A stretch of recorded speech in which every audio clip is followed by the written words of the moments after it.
Peygamber Muhammed'in ümmeti, Allah'ın selamı hem bereketi onun üzerine olsun.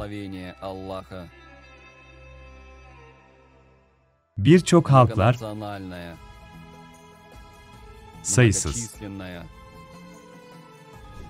sürekli büyüyen,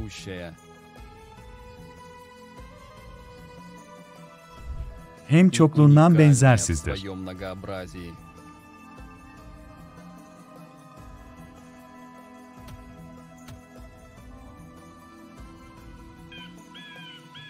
Görkemli bir geçmişe sahip, hem güzel bir gelecek için bir şans. Ümmetin asıl özü için ne kadar sık düşünersiniz? Ümmet ne ile yaşar? Ne için savaşır? Ne yapabilir? Hem amacı nedir? Sakın kaçırmayın.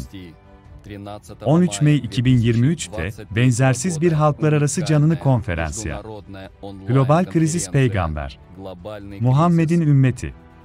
Allah'ın selamı hem bereketi onun üzerine olsun.